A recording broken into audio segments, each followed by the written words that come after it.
संदीप, कोई समस्या क्लास लेने में आज? नहीं सर, ठीक है सर। बाकी किसी का मैसेज नहीं आया था?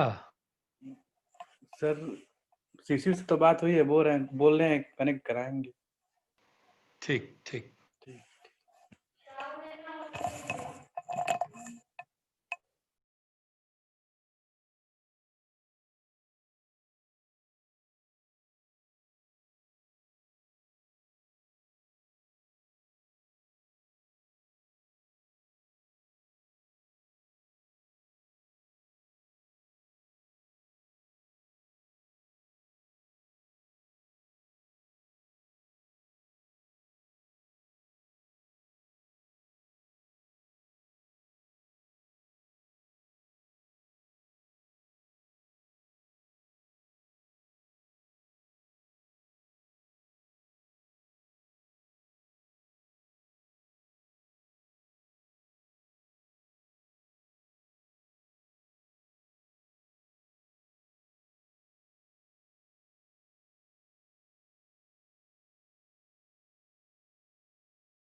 निरंकार लग रहा है बगीचे में से पढ़ रहे हैं बैठ के।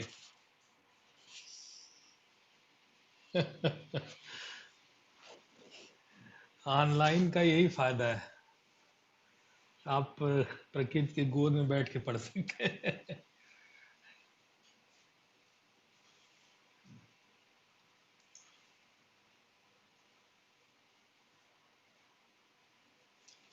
ठीक है, हम लोग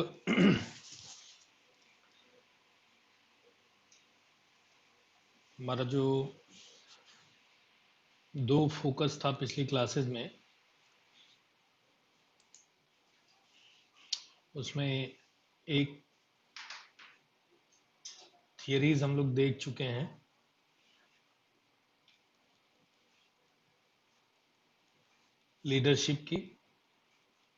लीडरशिप का आज हमको ये देखना है कि उन थियरीज के डिटेल्स क्या हैं, क्योंकि हमारे कोर्स कंटेंट में आपने देखा होगा, आपको ध्यान होगा, लीडरशिप के कंसेप्ट, टाइप्स, रोल और थियरीज, ये सारी चीजें जो है ये हम लोग देख चुके हैं इसमें। कुछ चीजें बची हुई हैं वो हम लोग आज कवर कर लेंगे।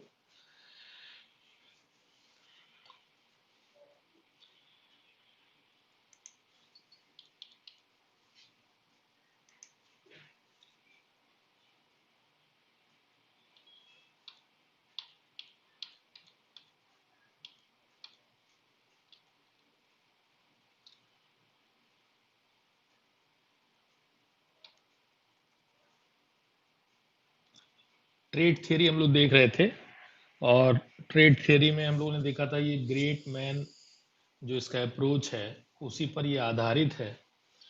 और इसमें हमने बोला था आप चाहे तो नोट भी कर सकते हैं। और लीडरशिप का एक बहुत पोटेंशियल कैरेक्टरिस्टिक है, वो है डिजायर टू लीड। यानी लीडर जो होगा, यहाँ लीडर का उद्देश्य एजुकेशनल इंस्टीट्यूशंस में है। जो भी लीडर होगा उसके अंदर एक डिजायर होगी, वो अंदर से मोटिवेटेड होगा, इंट्रिंसिकली मोटिवेटेड होगा, और वो अपने काम को करने के लिए स्वयं तत्परता उसके व्यवहार में दिखाई देगा।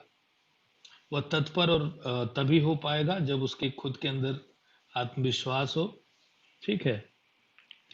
और उस आत्मविश्वास जो है वो ही उसको प्रेरित करेगा।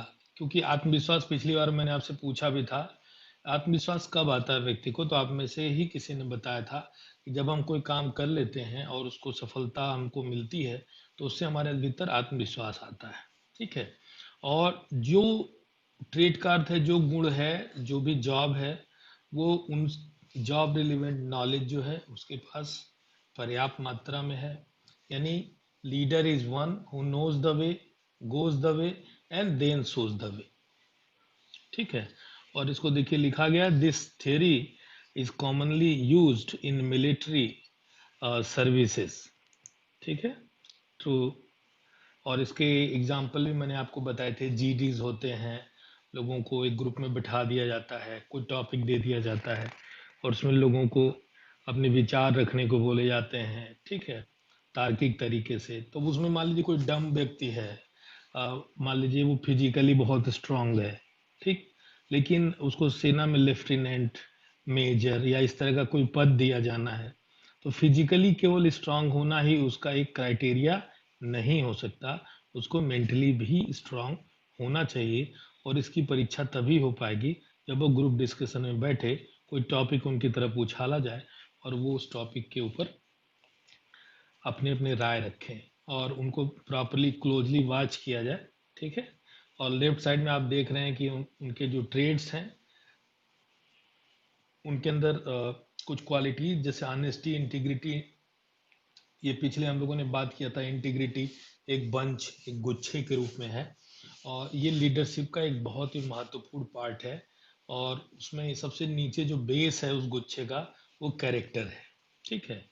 तो ये सारी चीज़ें, और ऑफ कोर्स इंटेलिजेंस, वो एक बहुत ही इंट्रिंसिक महत्वपूर्ण पार्ट है। और एडवांटेजेस इसके क्या है? It is naturally pleasing theory, सबको प्रसन्न रख सकता है। It serve as a yardstick against which the leadership traits of an individual can be assessed. Of course I told that as a group discussion it gives a detailed knowledge and understanding of the leader element in the leadership process. ठीक, कुछ limitations हैं इसकी। There is a bound to be some subjective judgment in determining who is regarded as a good or successful leader। इसमें व्यक्ति prejudiced हो सकता है, और प्रेजुडिस्ड होने के साथ साथ उसके डिसीजंस पे असर पड़ सकता है। वो डिसीजन मेकिंग हम लोग आगे देखेंगे कि डिसीजन मेकिंग में किन किन चीज़ों का ध्यान रखा जा सकता है, या क्या क्या किन किन चीज़ों का ध्यान रखा जाना चाहिए। And there is also disagreement over which trait are the most important for an effective leader. Next आते हैं हम लोग बिहेवियरल थियरी पे। थियरी मैंने बता दिया आपको। थियरी क्या है? Theory establishes in cause and effect relationship. और काज एंड इफेक्ट दोनों जो है वह एक स्ट्रेट लाइन में जुड़े होते हैं। और काज एंड इफेक्ट के बारे में एक बात और हम लोग जानते हैं कि एक काज और एक इफेक्ट जो होता है वह, जैसे काज है फिर इफेक्ट है, फिर वही इफेक्ट काज बन जाता है, फिर आगे इफेक्ट क्रिएट करता है, फिर वो काज फिर आगे इफेक्ट। इसको ट्रेन ऑफ काजेशन बोलते हैं। यानी आज जो काज है वो कल इफेक्ट बन के फिर एक नए काज को जन्म देता है, इस तरह से। ठीक है। बिहेवियरल थ्योरी का अर्थ आप देख रहे होंगे, बिहेवियर यानी व्यवहार से है, ट्रेट का अर्थ गुण था, यहाँ व्यवहार से है। These theories of leadership are based upon the belief that great leaders are made, not born। ठीक है, ये कंसेप्ट आप ध्यान में रखिए। यानी दीज आर मेड, यानी क्लासरूम में बिठा करके आपको पढ़ाने के पीछे जो आधार है वो यही बिहेवियरल थ्योरी देती है। इसमें एक स्पष्ट रूप से एक बात कही जा सकती है कि व्यक्ति को अच्छा व्यवहार सिखाया जा सकता है। ठीक है, जैसे आपने सुना होगा कि अच्छी आदतें बुरी आदतें, व्यक्ति अपनी आदतों का गुलाम होता है, आदतें सीखने के बाद वह फिर उसी में ढलने लगता है, आदतें बदल नहीं पाता। लेकिन आप देख सकते हैं कि व्यवहार सीखा जा सकता है, अच्छा व्यवहार सीखा जा सकता है जो आपके लिए काम करता है, बुरा व्यवहार छोड़ा जा सकता है जो आपके लिए काम नहीं करता। ठीक है, तो इसलिए ये पढ़ाने के पीछे सबसे बड़ा आधार यही है कि कोई भी व्यक्ति लीडर बन सकता है यदि उसको प्रॉपर तरीके से ट्रेनिंग मिले और उसके अंदर से प्रॉपर कैरेक्टर्स को, हैबिट्स को डेवलप किया जाए। Rooted in behaviorism, this leadership theory focus on the action of leaders, not on mental qualities or internal states। ठीक है, मानसिक रूप से यानी किसी व्यक्ति की मानसिक गुण कैसे हैं उस पर यह बहुत जोर नहीं देता। यानी ये आप देख सकते हो कॉमन डिफरेंस इन दोनों के बीच में, यह ट्रेड से अलग है। ट्रेड में हम उन चीजों को महत्व देते थे, लेकिन यहाँ पर सिर्फ यदि किसी का व्यवहार अच्छा है, यदि किसी के निर्णय लेने की क्षमता अच्छी है, किसी की लीड करने की क्षमता अच्छी है, तो वो व्यक्तिगत जीवन में व्यक्तिगत तौर पे क्या सोचता है, क्या समझता है, इससे बहुत ज़्यादा फर्क नहीं पड़ता। According to this theory, people can learn to become leaders through teaching and observation. यही मैंने कहा, ये आधार जो प्रोवाइड कर रहा है आपको कि आप कोई भी चीज देख करके सीख करके समझ सकते हैं। इसलिए इसमें बिहेवियरल थ्योरी में आपके मन में क्वेश्चंस बनने चाहिए कि आप और क्या बेहतर सीख सकते हैं लीड करने के लिए। ठीक है, और आप अपने अंदर क्या और ऐसे गुणों को विकसित कर सकते हैं। The behaviour approach says that anyone who adopts the appropriate behaviour can be a good leader. Appropriate behaviour का क्या अर्थ है? एप्रोप्रिएशन का क्या अर्थ है, कोई बताए? प्रियंका।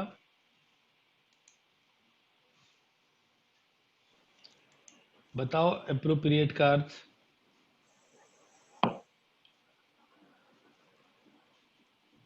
सर नहीं पता।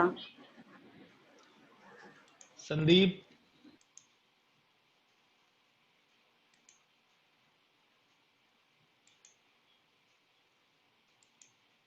अनम्यूट करिए संदीप अपने को।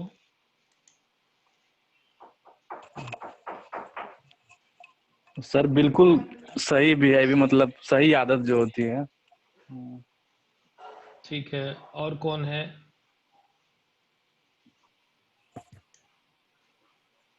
देखिए मैंने क्या कहा, जैसे प्रियंका ने बहुत साफ गोई से अपनी बात कही कि सर मुझे नहीं पता। ठीक है, तो इसके लिए बहुत साहस चाहिए। एक एमएड का विद्यार्थी अगर कोई बात कहता है कि मुझे नहीं पता, तो इसका मतलब है कि उसके अंदर साहस है, तो इसको अप्रिसिएट किया जाना चाहिए। आप इस बात को समझिए, अप्रोप्रिएट का अर्थ होता है कि आत्मसात, एक शब्द सुना होगा आप लोगों ने, आत्मसात करना। किसी भी चीज, जो कोई चीज बताई जा रही है उसको आत्मसात करना। अब आत्मसात का क्या अर्थ है, आप क्या समझते हैं कि आत्मसात करने का मतलब क्या होता है?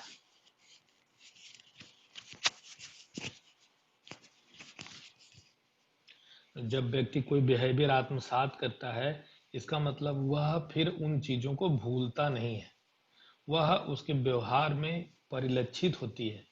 इसलिए कहते हैं कि a person who has appropriated anything, जैसे मान लो कोई स्मोकर है, चैन स्मोकिंग करता है, सिगरेट पीता है, एल्कोहलिक है, एल्कोहल पीता है, या कोई और बुरी आदत पड़ी हुई, तो वो आदत क्या हुई है, उसके अंदर इस गहराई से बैठी हुई है कि ही, मतलब उसके रोम रोम में उसका वास है।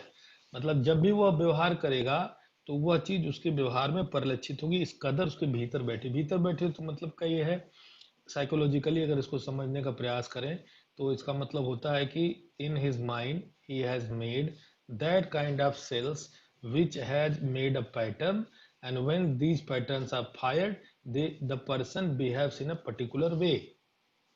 अब जैसे मान लो उसके मन माफिक काम नहीं हुआ, तो उसको स्मोकिंग करने की आदत है, अब सामने देखिए उसको तनाव हुआ स्मोकिंग, अब वो क्या करेगा, स्मोकिंग की तरफ भगेगा। या कोई और नशा करता हो आपके आसपास देखिए, जब भी उसको तनाव होता है तो क्या करता है, वो नशे की तरफ मुड़ता है। कारण क्या है उसको, क्योंकि नशा उससे बड़ा तनाव उसको देता है, तो उसको लगता है मेरा पहले वाला तनाव कम हो रहा है। ठीक है, तो कंपैरेटिव तनाव जब जिसको मिलता है तो उस चीज को, इसलिए बताया जा रहा है कि एक अच्छा लीडर अपने व्यवहार को नियंत्रित रखता है। ठीक है, अगली जो आती है तो वो थियरी है कंटिजेंसी थियरी की। In contingency theory of leadership the success of the leader is a function of various contingencies in the form of subordinate task group variable. The leader who are very effective at one place and time may become unsuccessful either when transplanted to another situation or when the factors around them change. This helps to explain how some leaders who seem for a while to have the Midas touch suddenly appear to go off the boil and make the very unsuccessful decisions.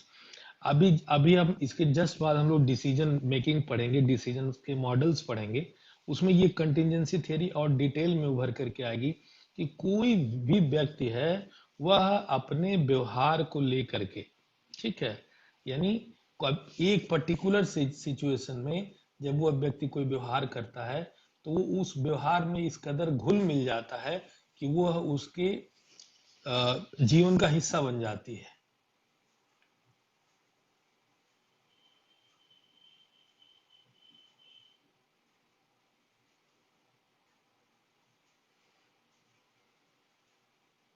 ठीक है, वो उसके व्यवहार का हिस्सा, यानी लेकिन आप ये भी देखेंगे जब डिसीजन मेकिंग का मॉडल आगे आएगा कि कोई भी व्यवहार, कोई भी एक पर्टिकुलर बिहेवियर हर सिचुएशन के लिए तर्कसंगत नहीं होता। तो जब परिस्थितियां बदलती हैं तो व्यक्ति को व्यवहार भी बदलना चाहिए। लेकिन ऐसे व्यक्ति जो कंटिजेंसी थियरी के अंतर्गत वर्क करते हैं वह किसी एक खास वातावरण में ही अपना बेस्ट परफॉर्मेंस दे सकते हैं, या अगर इनकी परिस्थितियों को बदल दिया जाता है तो इनका परफॉर्मेंस भी प्रभावित होने लगता है। यानी ये टाइप्ड होते हैं, पर्सनालिटी टाइप्ड होती है इनकी, और वही टाइपनेस इनको इनके जीवन को शेप करता है। ठीक है, नेक्स्ट आता है ब्लैंचर्ड सिचुएशनल थ्योरी। ये ब्लैंचर्ड सिचुएशनल थ्योरी क्या कहती है? By Paul Hersey and Clayton Blanchard, the theory states that instead of using just one style, successful leaders should change their leadership style based on the maturity of people they are leading and the details of the task. ठीक है, यानी जैसी पिछली contingency model है उसका ठीक उल्टा ये ब्लैंचर्ड सिचुएशनल थ्योरी है। इसको एक शब्द में अगर आप कहें तो इसको एक्लेक्टिक थ्योरी बोल सकते हैं।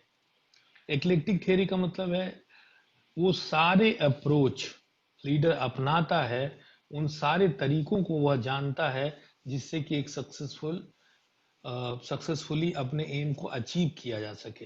ठीक है, वो हम लोग आगे डिसीजन में देखेंगे कि कैसे ये थियरी जो आपको पढ़ाई जा रही है लीडरशिप की, कैसे वो आगे जा करके डिसीजन में इफेक्ट करती हैं, कैसे वो डिसीजन को प्रभावित करती हैं।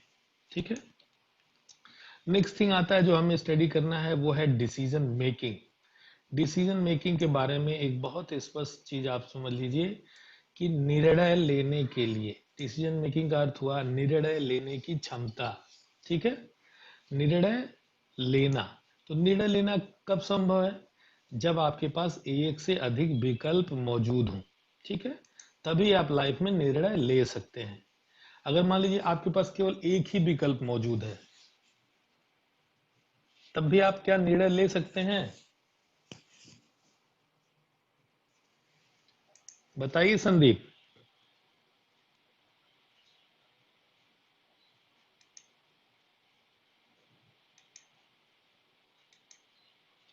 निरंकार आप बताइए, अनम्यूट करिए।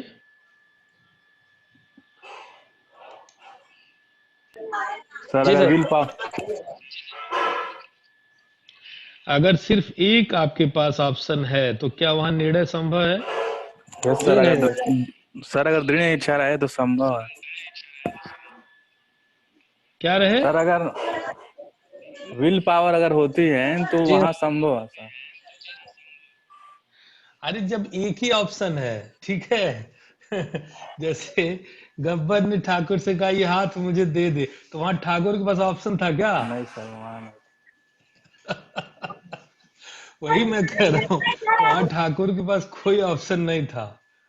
यानी ऑप्शन या डिसीजन की बात वहीं पे आएगी जहां आपके पास कई सारे ऑप्शन थे। अब गब्बर ने ठाकुर से कहा कि ये हाथ मुझे दे दे ठाकुर, वहां ऐसा थोड़े था कि ठाकुर पूछते कि दोनों हाथ लोगे कि एक हाथ लोगे, कि पैर भी ले सकते हो उसकी जगह पे, आंख भी ले सकते हो, नहीं। उसने सीधे सीधे कहा ये हाथ मुझे दे दे, और दोनों हाथ उसने ले लिए।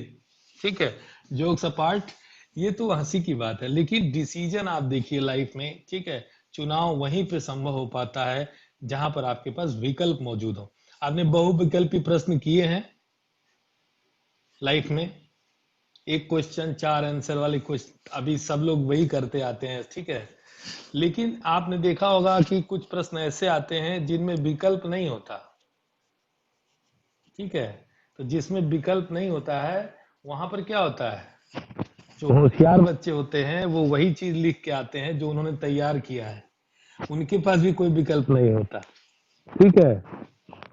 मैं इसका उदाहरण देता हूँ। एक बच्चे से पूछा गया, ठीक है, उसको किसी ने बता दिया, गेस, जैसे आजकल परीक्षाओं में गेस होता है ना, गेस में बता दिया उसको कि परीक्षा में ट्रेन पर निबंध आएगा, ठीक है, ट्रेन पर निबंध लिखने को आएगा। अब नहीं, सॉरी, काऊ पे निबंध लिखने को आएगा, मैं थोड़ा डिस्ट्रैक्ट हो गया था, इंटर कर रहा है, ठीक है। तो काऊ पे निबंध लिखने को आएगा, अब वो काऊ पे पूरा निबंध याद किया उसने, ठीक है। विकल्प डिसीजन कैसे लिया जाता है देखिए, और काऊ पर निबंध उसने याद किया, और काऊ पर निबंध लिखने के बाद जब वो परीक्षा देने गया तो उस परीक्षा में प्रश्न आया था कि निबंध लिखिए, लेकिन वो निबंध उसको ट्रेन पर लिखना था, काऊ पर नहीं आया, तो उसने लिखा निबंध। जैसे परीक्षक ने उसको विकल्प नहीं दिया था, उसने भी विकल्प नहीं दिया, उसने लिखा कि I went to station, took ticket, sat in a train, train passes through a jungle and I saw a cow, और उसके बाद काऊ वाला पूरा निबंध लिख दिया उसने, जो उसने काऊ का याद किया था। तो जिस तरह एग्जामिनर आपको ऑप्शन नहीं देता, उसी तरह बच्चे भी होते हैं, तो हमेशा डिसीजन के लिए ऑप्शंस का होना आवश्यक है, ठीक है। और लाइफ में अगर कुछ चीजों को छोड़ दिया जाए तो मैक्सिमम चीजें जो लाइफ में हमारे सामने हैं उनमें आपके पास डिसीजंस लेने के लिए फ्रीडम है। डिसीजन की शुरुआत कहाँ से होती है? डिसीजन की शुरुआत होती है इंसान के अंदर है फ्री विल, और विलियम जेम्स ने भी कहा था, आपको शायद विलियम जेम्स के बारे में नहीं पता होगा या हो भी सकता है। विलियम जेम्स 20वीं शताब्दी के सबसे महान मनोवैज्ञानिक दार्शनिक थे, यानी वो एक दार्शनिक तो थे ही, साथ वो सबसे बड़े मनोवैज्ञानिक थे, और उन्होंने हार्वर्ड से लेकर के और दुनिया के तमाम बड़े विश्वविद्यालयों में अपने रिसर्च पेपर पब्लिश किए, और पूरी दुनिया, यानी एक ऐसा प्रेगमेटिस्ट, जो प्रेगमेटिज्म थियरी के रूप में आपने पढ़ा होगा बीएड में, एक ऐसा प्रेगमेटिस्ट या प्रयोजनवादी जिसकी दुनिया लोहा मानती है। हालांकि वो प्रयोजनवाद शब्द से नफरत करते थे। उन्होंने अपने एक बुक, उनकी आपको इंटरनेट पे फ्री मिल जाएगी अगर आप पढ़ने के इच्छुक हैं, new name for some old ways of thinking, ठीक है। ये बहुत ही फेमस बुक है। उन्होंने लिखा है कि दुनिया में बहुत कम चीजें ऐसी हैं जो मनुष्य खोजता है, प्रायः वो यही करता है, नाम बदल करके फिर बार बार वही चीजों को परोसता रहता है, ठीक है। तो new name for some old ways of thinking, और थिंकिंग को लेकर के उन्होंने प्रैग्मेटिक थियरी दिया था। प्रैग्मेटिक थियरी में उन्होंने प्रैग्मेटिक थियरी में उन्होंने कहा था, आ,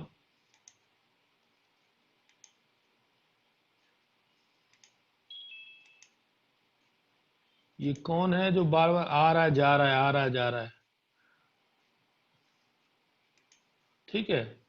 उसमें प्रैग्मेटिक थ्योरी में उन्होंने तीन बहुत महत्वपूर्ण बातें कही थी। ये बीएड का कोर्स है, बस मैं याद दिलाने के लिए आपको बोल दे रहा हूं। पहला बात उन्होंने कहा था कि यह विश्व अंशतः अनिर्णित है, स्लाइटली नॉट डिसाइडेड। बहुत महत्वपूर्ण बात। विश्व अंशतः अनिर्णित है, पहली बात बोला था उसने। दूसरा उन्होंने कहा था मनुष्य अंशतः स्वतंत्र है, पार्शियली फ्री है मनुष्य। और तीसरी बात उन्होंने कही थी बहुत महत्वपूर्ण, उन्होंने कहा था कि मनुष्य अपनी आंशिक स्वतंत्रता से विश्व जो आंशिक रूप से अपूर्ण है उसको पूर्ण मन करने में ईश्वर की मदद करता है। ये बहुत बड़ी, अगर ये तीन बातें आप समझ लेते हैं लाइफ में तो ये एक इतना बड़ा परिवर्तन आपके जीवन में ला सकता है कि जिसका कुछ आ, मतलब ऐसी फिलॉसफी आज तक दुनिया में बनी नहीं। अगर आप अमेरिका को आज टॉप पे देखते हैं, नंबर 1 की कंट्री है, तो उसके पीछे जो सर्विंग फिलॉसफी है वो यही है। पहला चीज कि यह विश्व अंशतः अनिर्णित है, the world is not completely decided. जैसे भारत में लोग क्या मानते हैं, भारत में क्या मानते हैं, हमारा दार्शनिक विचार क्या है, प्रमुख दार्शनिक विचार पहला है कि यह विश्व पूरी तरह निर्णित है, यानी जो कुछ भी हो रहा है सब ईश्वर की मर्जी से हो रहा है, यानी मनुष्य के लिए करने के लिए कुछ भी नहीं है। यानी हम क्या हैं, हमें बार बार यही बताया गया है कि हम सिर्फ और सिर्फ एक कठपुतली मात्र है। कितने लोग हाथ उठाइए, कितने लोग सहमत है कठपुतली वाले से कि मनुष्य सिर्फ एक कठपुतली है। दर्शन की बात है ये, बताइए। संदीप ने हाथ उठाया और उन्होंने कहा कि मनुष्य जो है वह कठपुतली है, और बाकी निरंकार ने भी कहा मनुष्य कठपुतली है। और कौन कह रहा है, प्लीज हाथ उठा दीजिए केवल। और आप कैमरे ऑफ करेंगे तो हम आपको हटा देंगे अभी। विवेक ने भी कहा कि कठपुतली है, गोविंद ने भी कहा कठपुतली है, आशीष ने भी कहा कठपुतली है। मनोज विश्वकर्मा आप क्या कहते हैं, कठपुतली है या नहीं है? कठपुतली है, मतलब कठपुतली कहने वाले ज्यादातर लोग हैं। क्या बात है, बहुत बढ़िया। तो मैं सिर्फ ये अंतर बता रहा हूं। अब मैं अभी अभी मैंने कुछ दिन पहले एक अमेरिकन से बात की, ठीक है, और अमेरिकन से बात किया मैंने, और उस अमेरिकन से मैंने पूछा कि आपके यहाँ प्रमुख फिलॉसफी क्या है, क्या आप भी मानते हैं कि मनुष्य कठपुतली है? तो अमेरिकन का ये कहना था कि बिल्कुल भी नहीं, हम ये नहीं मानते कि मनुष्य कठपुतली है। क्यों? मैंने पूछा क्यों नहीं मानते, तो उनका सीधे सीधे ये कहना था कि यदि मनुष्य कठपुतली होता तो हमें प्रकृति ने जड़ बनाया होता, पेड़ पौधों की तरह एक जगह जड़ कर दिया होता, हम हिलते, ऑक्सीजन बनाते और जैसे आते वैसे चले जाते। ईश्वर ने, चूंकि उनका ये मानना है, अब मैं ये नहीं कह रहा कि हम सब भी ये माने। ये देखिए ये क्या है, जब जब सिविलाइजेशनल क्लैश होता है, जब अलग अलग देशों को हम देखते हैं तो हमें समझ में आता है कि क्यों हमारा देश जो है आज गंदगी में 206वें नंबर पे है। पूरी दुनिया में गंदगी में हम 206वें नंबर पे हैं, बुरा मत मानिएगा, ठीक है। पूरी दुनिया में गंदगी में, पॉपुलेशन में ऑलमोस्ट हम दूसरे नंबर पे हैं, प्लीज बुरा मत मानिएगा, ठीक है। क्योंकि ये दो विषय ऐसे हैं जिसको हमने बहुत गंभीरता से लिया है, एक तो जनसंख्या को और दूसरा सफाई। हम अपने घर के सामने कूड़ा फेंक देंगे, बाकी अब नगर निगम जिम्मेदारी है, कूड़ा जाए चाहे न जाए, ठीक है। यानी कहने का मतलब ये है कि हम ये मान के चलते हैं कि हमारे जीवन में जो कुछ भी हो रहा है वह ईश्वर कर रहा है, बिल्कुल सही है, ईश्वर कर रहा है। तो अंतर कहाँ आ रहा है, क्यों हम पिछड़ते जा रहे हैं और क्यों कोई देश आगे होता जा रहा है परफॉर्मेंस में, इसका कारण बताइए। इसीलिए आप लोग को डिसीजन मेकिंग पढ़ाया जा रहा है। डिसीजन मेकिंग जानबूझ करके आपके करिकुलम का हिस्सा बनाया गया है। कौन बताना चाहेगा, बताइए कि हम क्यों पिछड़ते चले जा रहे हैं। रवि बताइए, रवि वालानी।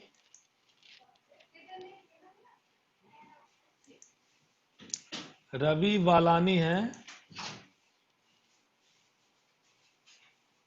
सौम्या आप अनम्यूट कर सकते हैं अपने आप को, जो अनम्यूट करना चाहे हाथ उठा दे, आपको अनम्यूट कर दिया जाएगा। जो कुछ ऐड करना चाहे, कुछ जोड़ना चाहे इसमें। कि हम क्यों पिछड़ते चले जा रहे हैं। हमने एक प्रश्न आपसे पूछा था कि आजादी के वक्त हम 3.3 रुपए में $1 खरीदते थे। आज हमारी अर्थव्यवस्था का हालत ऐसा हो गया है कि हम 76 या 77 रुपए में $1 खरीद पा रहे हैं। ठीक है, इस गिरावट के लिए आप बताइए कि कौन जिम्मेदार है। आप अपने आप को अनम्यूट कर सकते हैं, आपके ऑप्शन है। बताइए, आप सब लोग बुद्धिमान हैं, बुद्धिजीवी हैं, एमएट के विद्यार्थी हैं, क्या वजह है कि हम पिछड़ते चले जा रहे हैं।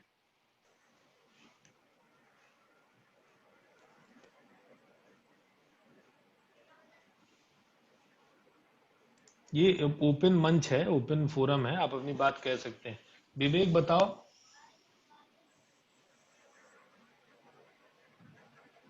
सर, निर्णय लेने की क्षमता, क्योंकि अगर जब इंसान खुद निर्णय नहीं लेगा किसी चीज के लिए हाँ। अपने, हम्म।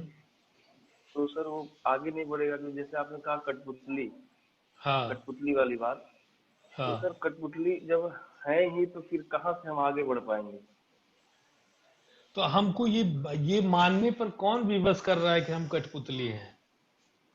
ये सर किसने स्वयं, आपसे हम तो कहा। स्वयं मानते हैं कि स्वयं क्यों, वही स्वयं तो मैं, हमको यही तो यही लगता प्रश्न है, है। यही तो पूछा जा रहा है कि आप क्यों ऐसा मानते हैं कि हम या आप कठपुतली हैं। ये किसने आपको और कब किस क्लास में पढ़ाया आपको, ये बताइए। किस क्लास में और किस चैप्टर में आपने ये बात पढ़ी थी कि आप कठपुतली हैं। सर निर्णय लेने की क्षमता जो है कि मतलब एक वो है कि मतलब इंसान आगे बढ़ सकता है सर। ये चीजें डिसीजन मेकिंग अगर है इंसान के अंदर तो आगे बढ़ सकता है सर। नहीं, दोनों बात आप मत कहिए, क्योंकि आपको अगर आप दोनों बात कहेंगे तो यानी है कि आप कंफ्यूज हैं। आपको एक फिलॉसफी अडॉप्ट करनी पड़ेगी। ठीक है, और वो फिलॉसफी का मतलब ये हो गया कि यदि आप ये मानते हो कि आप कठपुतली हो, तब तो आप निर्णय नहीं ले पाओगे, आप सब ईश्वर पे छोड़ दोगे कि भगवान जैसा रास्ता दिखाएंगे वैसा हम निर्णय लेंगे। आपका काम केवल फार्म भरना है। आपने फार्म भर दिया, भले ही आपको उस परीक्षा में एक नंबर मिला हो, लेकिन अब ईश्वर की मर्जी, आप एडमिशन ले लेंगे। एक नंबर बताता है कि आपकी उस विषय में, ठीक है, रुचि नहीं है, एस्पिरेशन नहीं है, आपकी उस विषय में योग्यता नहीं है, लेकिन आपने चूंकि फार्म भरा था। आपके पास दो ऑप्शन थे, फार्म भरने नहीं भरने के। लेकिन इंडिया में हर आदमी फार्म भरता है, क्या कहते हुए कि फार्म भर दो, के जाने किस्मत में हो तो मिल ही जाए। जी। ये इस सोच पर भारत सरकार जो है सबसे ज्यादा पैसा कमाती है फार्म बेच करके। हमें बिल्कुल भी नहीं पता होता है कि हमें क्या करना है, और हम क्या कर रहे होते हैं, जिस चीज का भी फार्म हमको मिलता है, और अगर हमारे जेब में पैसा होता है, या अगर हम सक्षम है गार्जियन से किसी तरह से निकलवाने में, तो हम फार्म भरते रहते हैं। कुछ लोग तो मुझे ऐसे मिले जो पिछले 15-20 साल से केवल फार्म भर रहे हैं। जितना पैसा उन्होंने फॉर्म भरने में लगाया, उतना अगर उन्होंने जमा किया होता 20 साल पहले, तो उसके ब्याज से आज वो महीने भर का राशन खरीद सकते थे। आपको सुन के हंसी आएगी, लेकिन वो फॉर्म भरे जा रहे हैं, फॉर्म भरे जा रहे हैं। उनसे पूछा आप लाइफ में क्या करना चाहते हैं, तो उनका पास यही होगा, सिर्फ यही, मतलब हम सब इसी कल्चर के पले बढ़े हैं, लेकिन हमारा उत्तर सिर्फ एक होगा कि हमारा काम है फार्म भरना। पढ़ना भी नहीं, ध्यान दीजिए, हमारा काम पढ़ना भी नहीं है। भगवान ही पढ़ेंगे हमारी जगह पे आकर के, हमारा काम सिर्फ फार्म भरना है।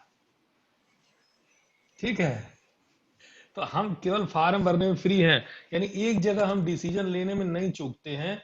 हमारे पास डिसीजन लेना है, फार्म भरना है नहीं भरना है, तो हम डिसीजन वहां ले लेते हैं, फार्म भरना है। लेकिन हम ये डिसीजन नहीं ले पाते कि फार्म क्यों भरना है, क्या हमारी योग्यता है उस चीज को भरने में, क्या हम चाहते हैं वो चीज करना, या उस जॉब को जिसके लिए हम फॉर्म भर रहे हैं उसके बारे में हमें क्या पता है। हम क्या उस जॉब को करना चाहते हैं वाकई, या पूरा समाज कर रहा है इसलिए। अब आता है आईएएस बनने की बात। पहली, कोई भी बच्चा ग्रेजुएट होता है, और अब तो मतलब मुझे लगता है कि ग्रेजुएट होने से पहले ही अगर कोई बच्चा ग्रेजुएट हो गया तो उसका सबसे पहला उद्देश्य क्या होता है लाइफ में? आईएएस बनना। उसे पूछे आप क्या बनना चाहते हैं, तो सभी प्रकार के बच्चों का एक ही जवाब है। और इस तरह के प्रतियोगिताओं के प्रचार, इस तरह की चीजों के प्रचार वो देखता रहता है। कारण उसका क्या है? मास कॉन्सेप्टनेस बोलते हैं इसको, मास कॉन्सियसनेस, कि जो मास है, जो मास जैसा सोचता है वैसे ही सभी सोच रहे होते हैं। इसलिए ये डिसीजन पढ़ना हमारे लिए बहुत आवश्यक है कि डिसीजन में क्या है कि अगर आपके पास विकल्प है, और इसकी डिसीजन की शुरुआत कहां से होती है? अगर आप विलियम जेम्स को समझते हैं, विलियम जेम्स क्या कह रहा है, तो उसने कहा था कि 20वीं शताब्दी की सबसे बड़ी जो खोज है वो यही है कि मनुष्य के पास फ्री विल है। फ्री विल का मतलब क्या है? मनुष्य जड़ नहीं है, मनुष्य चेतन है, और मनुष्य को चेतन बनाने वाला वह ईश्वर इसलिए मनुष्य को चेतन बनाता है। कितनी शानदार फिलॉसफी! अगर आपने इस चीज को समझ लिया कि यह विश्व अंशतः अनिर्णित है, मनुष्य अंशतः स्वतंत्र है, और मनुष्य को ईश्वर ने इसीलिए बनाया है ताकि वह ईश्वर की मदद कर सके इस विश्व को पूर्णता प्रदान करने में। अब आप कहेंगे सर इसको प्रूफ करिए, तो मैं बताऊं आपको। जैसे फ्लाइंग मशीन आपने देखा है, जहाज, जहाज में बैठने में किसी को दिक्कत नहीं होती है, बल्ब जलाने में आज किसी को दिक्कत नहीं होती है, पंखा चलाने में आज किसी को दिक्कत नहीं होती है। लेकिन आपको जान के आश्चर्य होगा, आज से सिर्फ 120-30 साल पहले दुनिया में बिजली के चमकने को ईश्वर का प्रकोप माना जाता था। समुंदर पार जाने वाला पापी माना जाता था। समुंदर पार जो चला गया वह क्या है? सबसे बड़ा पापी है, क्योंकि समुंदर में भगवान विष्णु सो रहे हैं और उधर से जाएगा तो उनको डिस्टरबेंस होगा। यानी कहने का मतलब यह है कि सर ये जो हाँ बोलिए, समस्याएं आ किसी रही को थी कुछ ये तो कहना कहीं ना कहीं हमारी सोसाइटी से ही थी, क्योंकि सर जैसे हाँ आप जिस बात पर कह रहे थे कि हम कठपुतली हैं, तो हमारी जो हाँ आजादी के हाँ। बाद से शिक्षा नीति बनी, आलोक दर्शन उस भी वे में ही दीजिए हमारी पढ़ाई हुई है। प्लीज, दर्शन भी दीजिए। आलोक कृपया सर दर्शन नेटवर्क दें। प्रॉब्लम रहता है सर अभी। सर वो कैमरा क्या लैग होता है सर, प्रॉब्लम यही होती है, इसलिए तो कैमरा सर ऑफ करके देखो रहते हैं। सुनो, कभी आ गए। बैंडविथ मैं दे रहा हूँ। सुनो सुनो आलोक, आप आरजे हो, जी बैंडविथ सर। मैं दे रहा हूँ, आपको नहीं देना है। अगर आपकी बैंडविथ मैं ले रहा होता तो आप कैमरा नहीं ऑन कर सकते थे, अगर आप होस्ट करते तो। इतना तो मुझे भी पता है यार, प्लीज ऑन करो। चलो, कुछ नहीं होगा, ऑन करके बोलो आप। चलो, सर हाँ बहुत नेट बढ़िया, प्रॉब्लम होता है गुड, ना सर, वही बोलो। प्रॉब्लम होती है सर। सर हमने कहा मैं सर जान रहा आजादी हूँ के बाद आलोक, से, नेट पर सर आजादी के बाद से जो हमारी शिक्षा नीति रही है, चाहे बच्चों को लेके पढ़ाने को लेके, तो हमारा जो शिक्षा रहा वो सिर्फ बच्चे को, हाँ सबको पता है कि सिर्फ शिक्षित करना है उनको, किस वे में उनका क्या टैलेंट है उस वे पे कभी सोचा नहीं गया। हाँ बस लड़कों को 12th क्लियर हम्म। करना है, ग्रेजुएट करना है, इसी चीज पे जोर दिया गया। तो प्रॉब्लम कहीं ना कहीं ये भी हुई बिल्कुल। कि हम काफी पुरानी पद्धतियों पे आज तक पढ़ते आ गए। बिल्कुल बिल्कुल, तो सर सहमत है कठपुतली आपकी बात से। कठपुतली बनने का ये भी सबसे बड़ा रीजन हो गया। और दूसरी सबसे बड़ी चीज ये हो गई कि सर देखिए, अब बच्चे, काफी बच्चे पढ़ के निकलते हैं, तो उनके अंदर क्या क्रिएटिविटी है, वो क्या कर सकते हैं, उन सब चीजों को दबा के हमेशा उनको पुरानी पद्धतियों के थ्रू ही पढ़ाया गया। नहीं, आपको वही सब चीजें करनी है बिल्कुल। जो पहले रिसर्च में हो चुकी हैं, आपको उसी को फॉलो करना है। ये सब प्रॉब्लम काफी जी होती है, जी बिल्कुल। क्योंकि हम भी उन्हीं रिसर्च को हाँ फॉलो करते हैं जो हाँ पहले हो चुके हैं। बिल्कुल। अब मैं यही अपनी बात जोड़ता हूं, ठीक है, कि मैकाले ने एक बनाया था फिल्टरेशन थियरी। कितने लोग को पता है फिल्टरेशन थियरी क्या था? बताइए मनोज। सर नित्यानंद सिद्धांत कहते हैं उसको। हाँ, क्या है ये? सर मैकाले ने कहा था कि हमें सभी को शिक्षा न देकर के पहले उच्च वर्ग में शिक्षा देनी चाहिए, जो जिससे उच्च वर्ग के संपर्क में जितने लोग रहेंगे उससे शिक्षा उच्च वर्ग से उनके संपर्क में रहने वालों के पास जाएगी और उनसे छन करके नीचे वालों के पास जाएगी। ये कहाँ पढ़ा है आपने?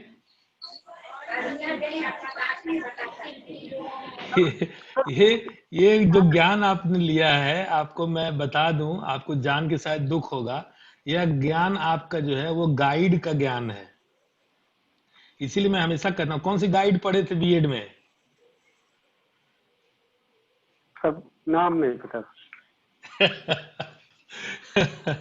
गाइड पढ़ने का सबसे बड़ा प्रॉब्लम यही है कि गाइड लिखने वाला जितना विद्वान होता है, ठीक है, उससे कई गुना कम विद्वान उसको पढ़ने वाला हो जाता है। गाइड लिखने वाला तो आपको केवल बीएड की डिग्री के लिए पढ़ा रहा है। जो फिल्ट्रेशन थियरी है वो ये है ही नहीं। आपको जान के आश्चर्य होगा, आपको हंसी आएगी अभी मैं जब आपको फिल्ट्रेशन थियरी बताऊंगा। तो फिल्ट्रेशन थियरी क्या है जो मैकाले ने इस्टेब्लिश किया। अब मैं खुद भी ये चीज पढ़ा हूं जो आप बता रहे हैं। तो चूंकि मैं एजुकेशन का एक रिसर्च स्कॉलर हूं, तो मैं इसी गहराई में गया, मैंने इसको पढ़ने का प्रयास किया कि क्या वाकई फिल्ट्रेशन थियरी यही है या फिल्ट्रेशन, क्योंकि मुझे बिल्कुल भी समझ में नहीं आया कि मैकाले जैसा विद्वान आदमी फिल्ट्रेशन थियरी के नाम पे ऐसी बेवकूफी भरी और ओछी बात कहेगा। तब मुझे लगा कि यार ये कोई और है बीच में जो इसको गड़बड़ कर रहा है, ये कोई गड़बड़ कह रहा है कुछ। तो फिर मैंने मैकाले का मिनट पढ़ना शुरू किया। फिर मैंने 18वीं और 19वीं शताब्दी में हुए शिक्षा के रिसर्चेज को पढ़ना शुरू किया।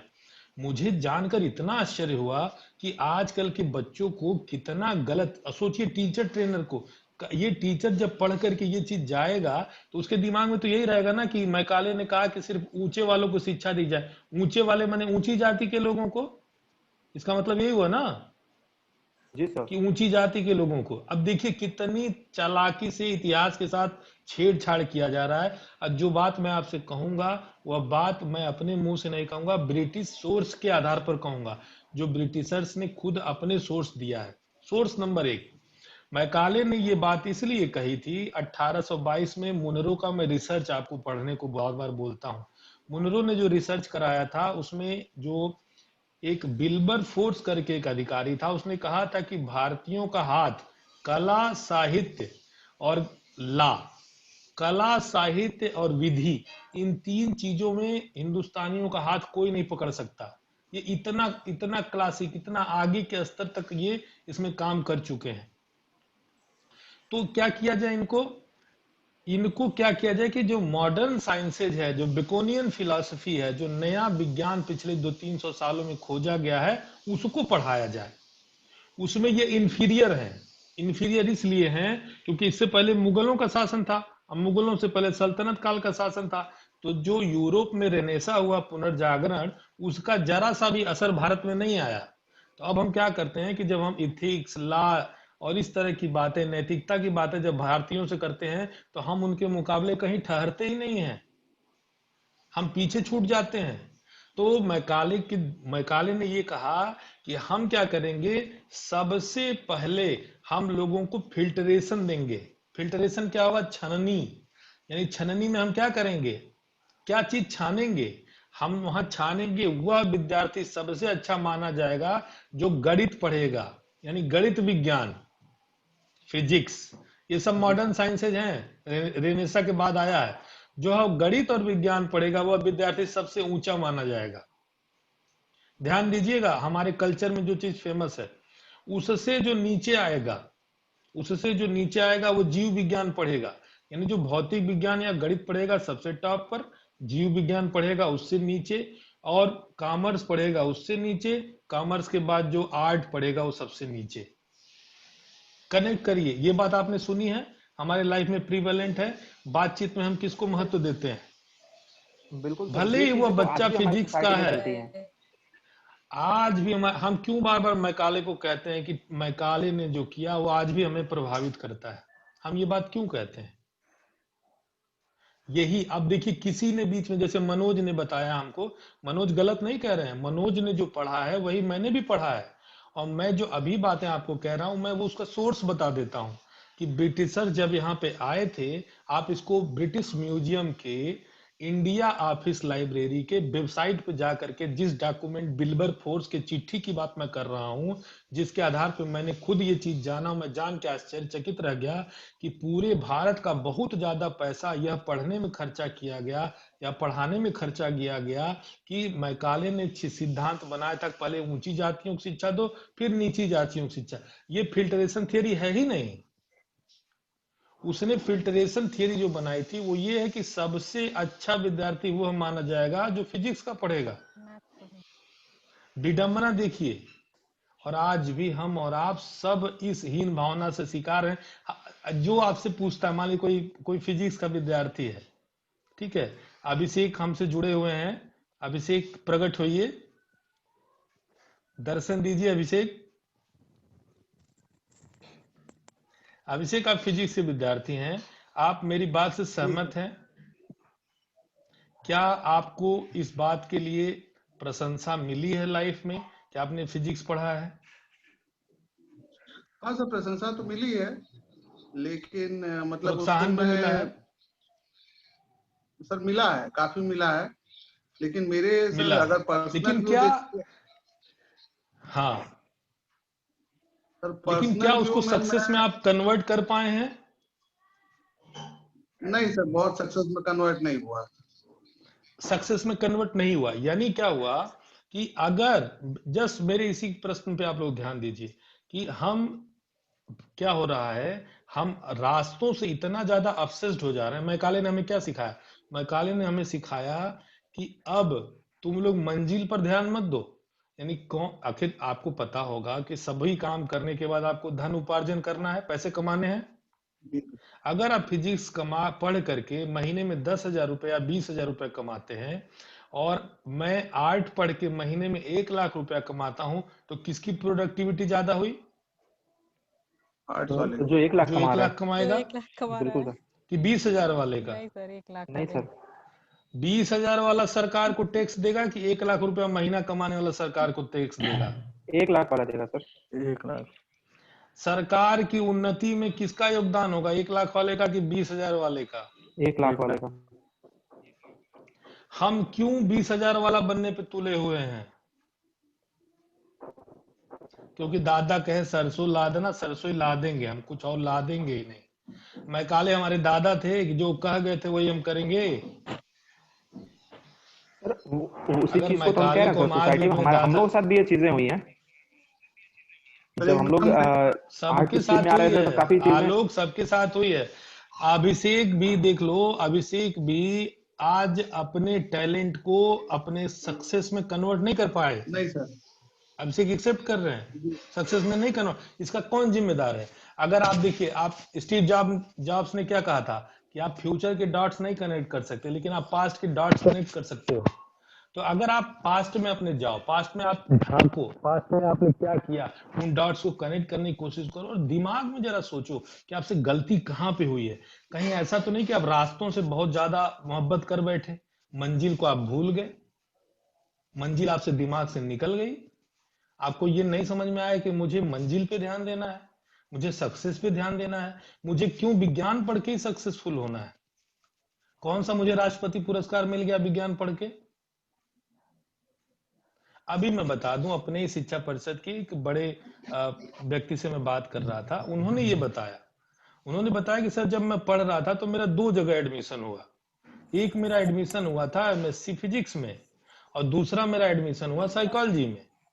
सर मैंने एमएससी फिजिक्स में एडमिशन नहीं लिया, क्योंकि एमएससी फिजिक्स में जो एडमिशन लेता अगर मैं, तो मैं एक औसत विद्यार्थी बन करके रह जाता, मैं अपनी पढ़ाई को सक्सेस में कन्वर्ट नहीं कर पाता। मैंने साइकोलॉजी लिया, और साइकोलॉजी लेकर के मैं औसत विद्यार्थी होते हुए भी आज मैं बहुत अच्छी स्थिति में हूँ। मैं नाम नहीं लूंगा उस व्यक्ति का। कहने का मतलब क्या है कि उनका एक छोटा सा डिसीजन, ये सारी चीजें हम क्यों पढ़ रहे हैं? डिसीजन मेकिंग में पढ़ रहे हैं कि हम डिसीजन लेते समय इस बात को भूल जा रहे हैं कि हमारे दादा मैकाले जो थे, वो जो कहे थे वही हम मानेंगे, कोई हम अपना बात दूसरे का नहीं मानेंगे। तो भाई देश गुलाम था, तब उस तरह की सोच थी, वो अपने लाभ के लिए सब बात करते थे। लेकिन आज क्या प्रॉब्लम है हमको? कोई प्रॉब्लम नहीं सर।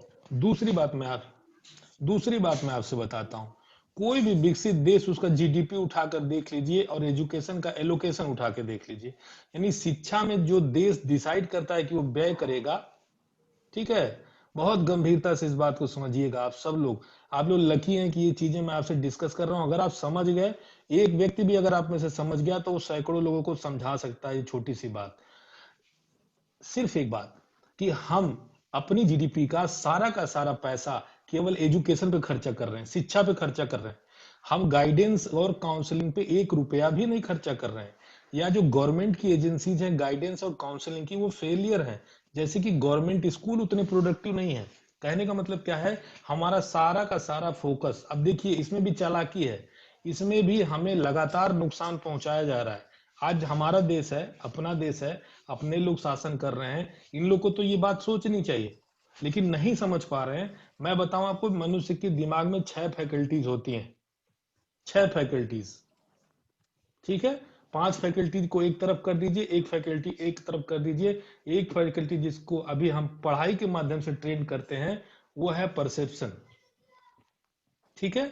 हम परसीव कर रहे हैं नॉलेज की, हम एक फैकल्टी को, लेकिन 5 फैकल्टी हमारे पास क्या है मालूम है आपको? इसको बोलते हैं विल, इमेजिनेशन, मेमोरी, रीजनिंग और इंट्यूशन। ये 5 ऐसी शक्तियां हैं जो कि गाइडेंस और काउंसलिंग के दायरे में आती हैं। तो 5 वर्सेज 1, यानी हम अपना सारा पैसा केवल और केवल शिक्षित करने में खर्च कर रहे हैं, केवल माइंड की एक फैकल्टी को ट्रेन करने में खर्च कर रहे हैं, और जिसको हम परसेप्शन बोलते हैं, परसीव करने में खर्च कर रहे हैं। और परसेप्शन में भी ये फिल्ट्रेशन की थियरी आ जाती है कि विज्ञान का पढ़ा बच्चा, उसको ज्यादा प्रभुत्व मिले समाज में, 4-6 दोस्त जुटते हैं और वापस में एक दूसरे को कहते हैं तुम क्या पढ़े हो, तुम क्या पढ़े हो, और उसके आधार पर उसके कैरेक्टर का एसेसिनेशन होता है। अगर कोई विद्यार्थी कला पढ़ा है तो उसको सबसे नीचे का माना। लेकिन ये आजादी के पहले तो समझ में आती है बात, आज ये क्यों हो रहा है?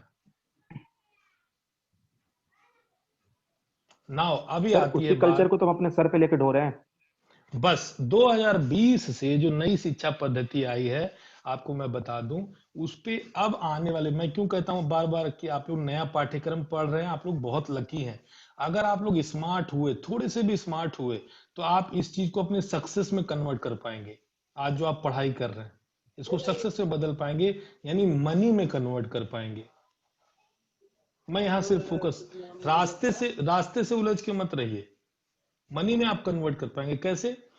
2022 से जो नई शिक्षा नीति लागू हो रही है, जिसमें कि कक्षा 11 के बाद से कॉलेज शुरू हो जाएगा, 4 साल का कॉलेज होगा, कक्षा 11वीं के बाद बोर्ड होगा। ये बात आपको पता है आप सब लोगों को? जी 2022 सर। 2020 में जो शिक्षा नीति आई है उसको ध्यान से पढ़िए। विषयों की बाउंड्रीज नहीं होंगी, ठीक है। कोई भी बच्चा जो है वह विज्ञान के साथ साथ वह आर्ट पढ़ सकता है, वह आर्ट के साथ साथ कोई कॉमर्स के विषय पढ़ सकता है। यानी ये बाउंड्रीज आप सोचिए कि अगर पिछले दिनों जो शिक्षा पर एक भारत सरकार ने मांगा था, आपत्ति मांगा था, उसमें एक दिग्विजयनाथ पीजी कॉलेज में एक मीटिंग हुई थी, एक सेमिनार हुआ था। उसमें हमारे भोक्ता सर जो हेड और डीन है डिपार्टमेंट के, उन्होंने कहा था कि सरकार बदलेगी तो फिर से ये शिक्षा की व्यवस्थाएं बदल दी जाएगी। मैं ये कहता हूं क्यों बदलेंगी, क्यों बदलनी चाहिए? अगर आज ये बाउंड्रीज गिराई जा रही हैं, जिसके आधार पर अभी तक निर्णय होता था कि यह बच्चा अच्छा है, यानी फिजिक्स पढ़ रहा है, भले ही वो उसको सक्सेस में कन्वर्ट न कर पाए, यह बच्चा मैथ पढ़ रहा है, भले ही उसको सक्सेस में कन्वर्ट न कर पाए, पूरी लाइफ स्ट्रगल करे, इधर उधर कोचिंग पढ़ाने को बाध्य हो, उसके आधार पर वो पैसा कमाने को बाध्य हो, ऐसा करके वह लाइफ में अपने वो लेता है, और बाकी कोई बच्चा और दूसरी चीजें पढ़ करके और सक्सेस में अपने आप को कन्वर्ट कर लेता है। ये तभी संभव था जब इन बाउंड्रीज को तोड़ा जाए। आप समझ रहे हैं? इन बाउंड्रीज की सब विक्टिम है। जितने भी विद्यार्थी आज तक पढ़े हैं, 2022 तक पढ़ेंगे, वह सभी उसी मैकाले यानी उसी दादा के सरसों लादने वाले थियरी को पढ़ते हुए चले आ रहे हैं। आप सोचिए कितनी गलत चीज। अभी एक बच्चे ने बताया कि, मनोज ने बताया कि सर फिल्ट्रेशन थियरी ये है।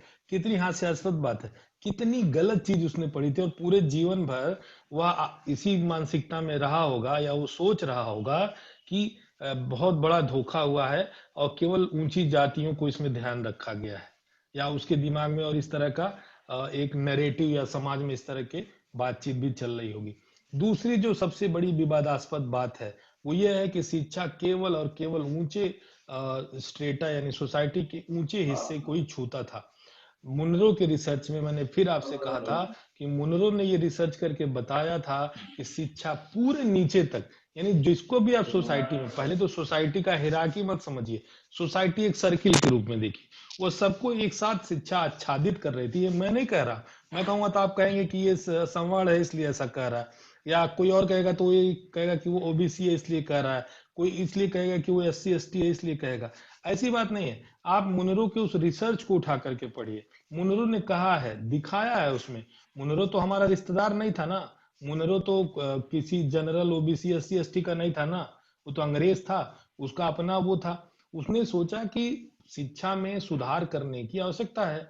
1813 में बहस हो रही थी, जो सरकार 1 लाख रुपया देगी उसको कैसे खर्चा किया जाए, उससे संस्कृत पढ़ाया जाए। वहां पे निर्णय हो रहा है, डिसीजन मेकिंग समझिए, कि अंग्रेजी पढ़ाया जाए कि संस्कृत पढ़ाया जाए।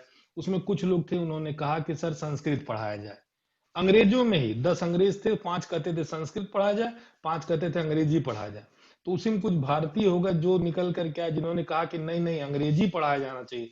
जिसमें राजा राम मोहन राय थे, ब्रह्म समाज की स्थापना याद होगा आप लोगों ने कि उन्होंने किया। उन्होंने कहा नहीं नहीं अंग्रेजी पढ़ाया जाए, पुराना भारत में कुछ है वे नहीं, ठीक है, सब बेकार है, जितना भी अभी तक का है वो सब बेकार है, छोड़ दीजिए उसको, खाली अंग्रेजी पढ़ाइए इसको। ठीक, अंग्रेजी पढ़ाइए, अंग्रेजी में पढ़ाइए, अंग्रेजी का खाली पढ़ाइए। तो उससे क्या हालत हुई आप देख सकते हैं, ठीक है। प्लस फिल्टरेशन उसने लगा दिया, फिल्टरेशन की थियरी लगाई। तो मैं ये कहता हूं कि जब मुनरो की रिसर्च को आप पढ़ेंगे तो आपको पता चलेगा कि शिक्षा, अंग्रेजों के आने से पहले शिक्षा की क्या स्थिति थी, किस तरह से हमारा समाज शिक्षित हो रहा था, सर्किल में शिक्षित हो रहा था एक बराबर। अंग्रेजों ने क्या किया, उसको हेराकी बना दिया, हेराकी बना कि विज्ञान जो पढ़ेगा वो सबसे अच्छा। आपको पता है जितने भी औने पौने विद्यार्थी, जो जैसे एक कुछ गलत फहमी में सुभाष चंद्र बोस थे, सुभाष चंद्र बोस को भी ये गलतफहमी हो गई थी कि वो इंग्लिश पढ़ लिए हैं, विज्ञान पढ़ लिए हैं, तो उनको लगा था कि वो आईएएस की परीक्षा निकाल लेंगे, वह अंग्रेज अधिकारी उनको एक ब्रिटिश नागरिक बनाने की मान्यता दे देंगे।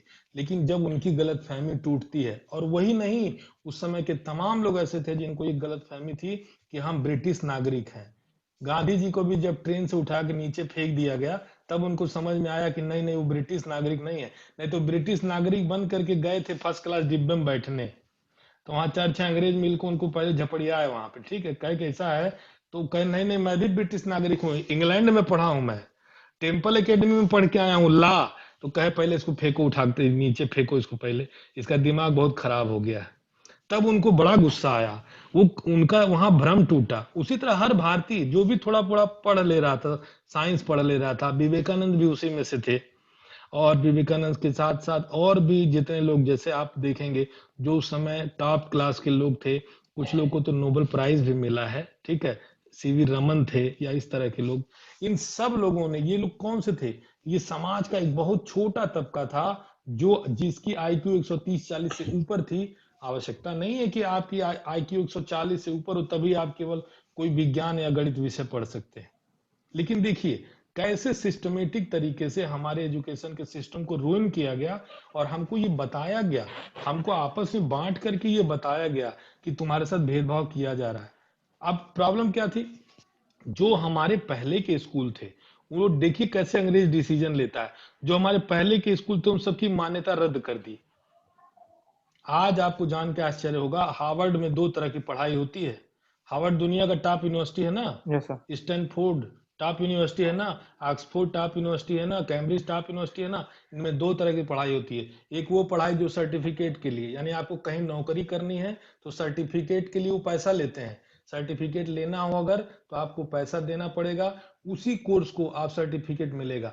और वही कोर्स अगर आप केवल सीखने के लिए पढ़ना चाहते हैं, आप जाइए नेट पे देख लीजिए, ऑनलाइन तमाम कोर्सेज अवेलेबल हैं। अगर आप सीखने के लिए पढ़ना चाहते हैं तो कोई पैसा वो आपसे नहीं लेगा, कोई भी पैसा, 1 रुपया, वो फ्री है, फ्री पढ़ सकते हैं आप। हमारे कल्चर में ये दूसरे तरह की पढ़ाई ही होती थी, जिसमें नॉलेज लेने के लिए पढ़ाया जाता था, और उसमें कोई सर्टिफिकेट की आवश्यकता नहीं थी। सर्टिफिकेट की आवश्यकता तो तब पड़ेगी ना जब आपको नौकरी करना है। जब ज्ञान का आपको स्वयं उपयोग करना है तो उसमें सर्टिफिकेट आपको किसको दिखाना है, किसके पास लेके जाएंगे भैया सर। अब आप अपने ग्राहक को, आप एक अच्छे बिजनेसमैन तो अपने ग्राहक घूम घूम सर्टिफिकेट दिखाएंगे कि अपना सामान दिखाएंगे उसको। आप सामान बेचेंगे ना, अपना टैलेंट बेचेंगे कि सर्टिफिकेट बेचेंगे उसको। टैलेंट बिकेगा कहने का सर। मतलब हमेशा समाज टैलेंट बिकेगा। अभी हमारी मैडम, अभी आप लोग जब उस दिन आए थे क्लास में तो उन्होंने कहा कि बहुत सारे बच्चे हैं जिनके पास सर्टिफिकेट है, लेकिन जब उनको स्टैंड करने को बोला जाता है तो स्टैंड नहीं करते हैं, वो कुछ भी बोल नहीं पाते, कुछ भी जवाब नहीं दे पाते। क्यों? क्योंकि बहुत चालाकी से मैकाले ने हमारा सारा फोकस सर्टिफिकेट पे लगा दिया। और हम क्या किए, अपनी क्वालिटी को पीछे छोड़ दिए। हमने पढ़ना ही नहीं समझा। हमारा एम किन प्रकार उद्देश्य ये हो गया कि नौकरी, और नौकरी यानी सर्टिफिकेट। तो क्या जरूरत है पढ़ने का, किसी तरह सर्टिफिकेट ले लो। नुकसान किसका हुआ, पिछले 140-50 सालों में, या और भी 120 साल इधर हो गया, और मैं कॉलेज 35-65 साल उधर हो गया। तो 175-80 साल से किसका नुकसान हो रहा है। तो मैकाले ने क्या किया, पहले तो उसने सबसे पहला काम ये किया कि जितने भी स्कूल कॉलेज गांवों में चल रहे थे, ये केवल मद्रास प्रेसिडेंसी के 5 स्टेट में, आपको मैं बता दूं कि लगभग 9,124 कॉलेज और लगभग 1,57,000 स्कूल उस समय थे जब मुनरो ने अपना सर्वे कराया था। ये थी शिक्षा की स्थिति। और जब सरकार आती है, जब मैकाले की शिक्षा पद्धति लागू होती है, तो उन स्टेट्स में कुल मिलाकर के केवल 4,000 स्कूल बन पाते हैं और केवल 200 कॉलेज बन पाते हैं। आप देखिए, 4,000 स्कूल, 200 कॉलेज वर्सेस लगभग 10,000 कॉलेजेस और लगभग 1.5 लाख स्कूल। इतने लोग अंग्रेजों के आने से पहले शिक्षित कर रहे थे, और अंग्रेजों ने उन सब की मान्यता समाप्त कर दी। और मान्यता ही नहीं समाप्त की, उनको कह दिया कि जो भी इस स्कूल में पढ़ेगा या पढ़ाया जाएगा उसको पनिश किया जाएगा, उसको सजा मिलेगी। हमारे यहाँ जो चेचक का टीका था उसको बैन कर दिया। हमारे यहाँ जो चेचक का टीका लगता था उसको कहा जो भी ये टीका लगवाएगा उसको पनिश किया जाएगा। ये इलीगल है, एक शब्द लेकर क्या है, इलीगल, लीगल इलीगल। उसके पहले हमारे समाज में लीगल इलीगल चीज नहीं थी, क्योंकि हर चीज ऑर्गेनिकली इवॉल्व हो रही थी, और समय के साथ साथ धीरे धीरे वो निकल कर के आई थी। बुराइयां छठ के किनारे हो रही थी, अच्छाइयां ऊपर आ रही थी। तो लेकिन ये जो सिस्टम लेकर के आता है मैकाले, उसने पूरी तरह से इसको तहस नहस कर दिया। उसने कहा केवल हमारे स्कूल माने जाएंगे, यानी जो सरकार स्कूल स्टेब्लिश कर रही है, जो सरकार टीचर ट्रेनिंग स्कूल चला रही है, यही केवल सही माना जाएगा। और हमें देखिए, नेहरू ने भी पिछले 70 साल में, 60 साल में इसी को पब्लिसाइज करने के लिए अपना काम किया। क्योंकि जो ट्रांसफर ऑफ पावर हुआ था, जिसमें नेहरू को बनाया गया था प्रधानमंत्री, वह ट्रांसफर ऑफ पावर था, न कि इलेक्टेड पावर था। समझिए बात को। तो क्या हुआ कि नेहरू को पता था कि वो एक लिगेसी ढो रहे हैं। वो जो अपने बड़े भैया माउंट बेटन से प्रॉमिस किए थे, उसी बड़े भैया माउंट बेटन और भाभी के प्रॉमिस को आगे ले आ रहे हैं। तो भैया भाभी से अलग कैसे सोचते हो, तो सिर्फ समझिए। लेकिन आज हमें अपने बारे में सोचना है। तो जीडीपी का पूरा हिस्सा हम केवल अपनी एक फैकल्टी यानी परसेप्शन को ट्रेंड करने में लगा रहे हैं। ना तो हम मेमोरी ट्रेंड कर रहे हैं, ना विल पावर ट्रेंड कर रहे हैं, इमेजिनेशन ट्रेंड कर रहे हैं, ना इंट्यूशन ट्रेंड। ये सब चीजें हमने किनारे कर दी हैं। और गाइडेंस काउंसलिंग का जो भी पैसा है वो सब आपका सब, कोई भी हमें, और तो और आपको हंसी आएगी सुन करके कि सरकार स्वयं अभी 2020 में, यानी पिछले 2-3 सालों में, प्रधानमंत्री नरेंद्र मोदी ने लेबर जो अपने यहाँ श्रम विभाग है, श्रम विभाग को ये जिम्मेदारी सौंपी है कि लोगों को गाइडेंस और काउंसलिंग के थ्रू आगे बढ़ाए। नहीं, आने वाले 2 सालों में इसके बाद क्या होगा कि कौन से वो जो भी बच्चा कोई भी सेलेक्ट करेगा कोर्स, कोई भी आगे पढ़ाई करेगा, वह सिर्फ और सिर्फ इन्हीं के थ्रू होकर के जाएगा, क्योंकि इसके कॉन्सिक्वेंशियल, इसके जो परिणाम है वह आर्थिक नुकसान दे रहे हैं। तो अब 70 साल में लोगों को समझ में आ गया कि हम बहुत तेजी से गरीब होते जा रहे हैं। तो भारत सोने की चिड़िया था। भारत सोने की चिड़िया ऐसे नहीं था कि भारत गरीब था, बहुत ज्यादा दरिद्र था और सोने की चिड़िया था। ये सुनने की बात नहीं है कि भारत बहुत सोनी चिड़िया था और बिल्कुल गरीब था, ऐसा नहीं था ना। तो सिर्फ क्या है, सिर्फ शिक्षा को हमने क्या किया, एक तो गलत पढ़ाया जा रहा है, तो इसको कौन रोकेगा, इसको हम ही आप रोक सकते हैं। शिक्षा, कल को आप शिक्षा में जाएंगे, कल को आपको हमको पढ़ाना है, हम आप केयर टेकर नहीं बनेंगे तो क्या दूसरा एक लेमैन जो किसान है वो केयर टेकर बनेगा आकर के? वो तो हमें अनाज बेचारा दे रहा है, लेकिन शिक्षा के लोग किसकी तरफ देखेगा? आलोक की तरफ देखेगा, आशीष की तरफ देखेगा, निरंकार की तरफ देखेगा, अभिषेक की तरफ देखेगा, एक गर्ल का भी नाम ले लूं, प्रियंका की तरफ देखेगा। नहीं कहेंगे सर केवल बॉयज का नाम ले रहे हैं, ठीक है, तो हमारी तरफ देखेगा। किसान हमें अनाज दे रहा है, लेकिन हमसे मार्गदर्शन चाहता है शिक्षा में, और शिक्षा में आप मार्गदर्शन यही देंगे उसको कि फिल्ट्रेशन थियरी मनोज जो पढ़ा है वही पढ़ाएगा आगे। मनोज, वो फिल्ट्रेशन थियरी नहीं है, वो किसी ने क्या शरारत की है, वो किसी ने शरारत की है ताकि इस डिवाइड को, और एक तो ऐसे हम लोग, हमारा पूरा हिंदू समाज जो है वो आपसी खींचतान में इतना ज्यादा हमेशा तनाव में रहता है, इतना ज्यादा हमारे अंदर आंतरिक क्लैश है। तो ये क्लैशेस क्या होते हैं, इस तरह की बातें उस क्लैश को और बढ़ाते हैं। समाज जो है वह समाज का जो कल्पना थी वो साइक्लिक थी। अंग्रेजों ने क्या किया, उसको पिरामिड बना दिया आके, उसने कहा सबसे टॉप पे ये रहेगा, उसके नीचे ये रहेगा, उसके नीचे, देखिए कितनी होशियारी से, और आप भी इस बात को मान रहे हैं कि फिल्ट्रेशन का मतलब ये हुआ। फिर से पढ़िए फिल्ट्रेशन को, और इसी एक बात नहीं है, ऐसी तमाम बातें हैं जिसको तोड़ मरोड़ करके शिक्षा के नाम पर आज हमें पढ़ाया जा रहा है। और हमें इस बात को, तो हमें कुछ ऐसे लोगों की जरूरत है, कुछ ऐसे विद्यार्थियों की जरूरत है जो सिर्फ इसमें सर्टिफिकेट लेके ना रख लें, ये आगे क्या करें कि इसमें लाइफ का आगे ये मिशन बनाए इसको, और मिशन बना करके इसमें काम करें, क्योंकि इसमें इतना पैसा है आप इमेजिन भी नहीं कर सकते। गाइडेंस में इतना पैसा है, काउंसलिंग में इतना पैसा है, और आगे आने वाले 2 साल के बाद से भारत सरकार अपनी जीडी का 3% गाइडेंस और काउंसलिंग पे खर्चा करने जा रही है। और दूसरी मजेदार आपको मैं बात बताऊं, प्रत्येक बच्चे के गार्जियन को यूनिवर्सल बाउचर्स मिलेंगे, और ये बाउचर्स वो बाउचर्स होंगे जो सिर्फ शिक्षा में उपयोग किए जाएंगे। वो बाउचर्स फीस जैसे होंगे, जैसे रुपया होता है वैसे ही वो बाउचर रुपया होगा। वो बच्चा जिस कॉलेज में चाहेगा वहां जाकर के पढ़ेगा, और वहां पर जाकर के उस बाउचर को देगा। वो स्कूल उस बाउचर को लेकर के या कॉलेज उस बाउचर को लेके इनकैश करा सकते हैं, यानी वो बाउचर कहीं और नहीं चलेगा। सर इनडायरेक्टली आगे हम लोग जो इनडायरेक्टली कह सकते हैं कि मतलब एजुकेशन करेंसी टाइप में वो काम करेगी, सिर्फ एजुकेशन फील्ड में। बिल्कुल बिल्कुल, हम आगे जो है, जो हमारा नेक्स्ट यूनिट है उसमें बाउचर्स का कंसेप्ट आ रहा है, वो हम पढ़ेंगे। आप देखेंगे बहुत ही बेहतरीन कंसेप्ट है, दुनिया के तमाम देशों ने इसको अडॉप्ट किया है। क्योंकि पैसा अभी क्या हो रहा है कि पैसा चला जा रहा है गार्जियन के खाते में।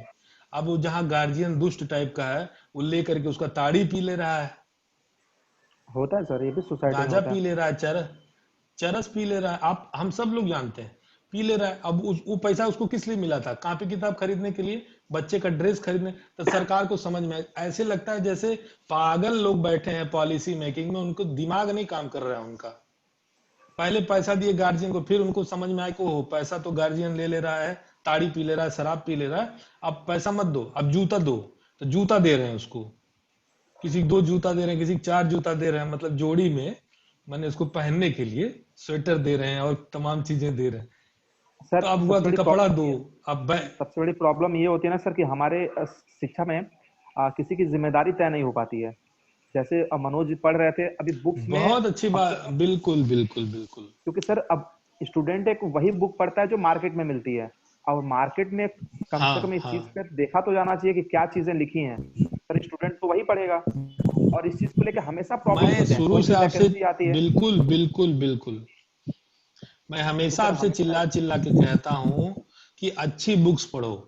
लेकिन प्रॉब्लम मालूम है क्या है कि बच्चा जो है, समझो बात को आप, चूंकि दादा हमारे जो मैकाले थे उन्होंने कहा कि सरसों ला दो, तो दादा ने कहा कि सर्टिफिकेट के लिए पढ़ो, काबिलियत के लिए मत पढ़ो।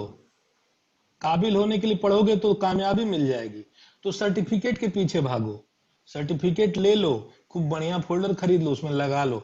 मैं आपको कितनी बार कह चुका हूं कि अच्छी किताबें पढ़ो। मैं ऐसी बातें करने में सक्षम कैसे हो पा रहा हूं? मैं भी चाहता तो जो पढ़ा हुआ है वो कहाँ गया विश्वकर्मा, उसी की बात कह रहा होता मैं भी। विश्वकर्मा कहाँ चले गए तुम, प्रकट हो। मैं भी वही बात कह रहा था कि फिल्ट्रेशन थियरी, मैं भी वही समझ, क्योंकि जब बीएड में मैंने पढ़ा तो देखा मैंने फिल्ट्रेशन थियरी वही है।